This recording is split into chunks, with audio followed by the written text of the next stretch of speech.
বন্ধুরা, তোমরা প্রশ্নটা ভালো করে দেখো। কি বলেছে? দুটি সংখ্যার যোগফল 50 ও বিয়োগফল 10 হলে সংখ্যা দুটি কী কী? এরকম অঙ্ক তুমি যদি সূত্র দিয়ে করতে চাও অনেক বড় হয়ে যাবে, মানে ছোটোবেলায় সূত্র দিয়ে যদি করতে চাও অনেক বড় হয়ে যাবে।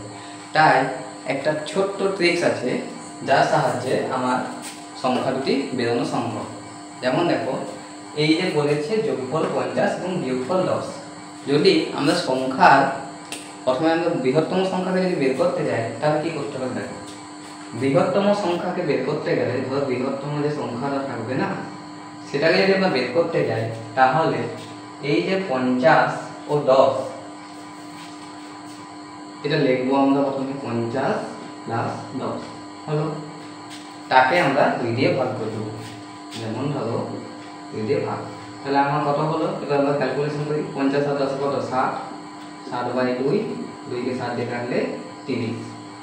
অতএব বৃহত্তম সংখ্যাটি হলো আমার 30।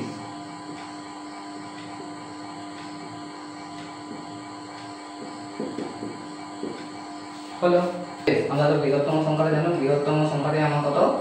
30। আমরা ক্ষুদ্রতম সংখ্যা বের করব। দেখো, ক্ষুদ্রতম সংখ্যা বের করার জন্য একই নিয়মেই হবে, কিন্তু ওখানে আমরা প্লাস লিখছিলাম, এখানে মাইনাস লিখবো। যেমন আমার প্রথমে বড় সংখ্যাটা লিখবো, আমি ক্ষুদ্রতম সংখ্যা বের করছি। আমি ক্ষুদ্রতম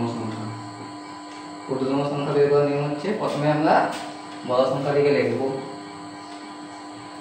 আগে আমি প্লাস লিখছিলাম না, এরপর আমরা মাইনাস দেবো। মাইনাস, এবার ছোট সংখ্যাটা লিখবো বাই, আগে যেমন 2 লিখেছিলাম সেরকম 2টা লিখবো। এরপর আমরা ক্যালকুলেশন দেবো। 50 থেকে 10 বাদ দিলে আমরা জানি 40 হয়। 40/2 সমান 20। অতএব বড় সংখ্যাটা আমার, বড় যে সংখ্যাটা আমার বৃহত্তম সংখ্যাটা হলো আমার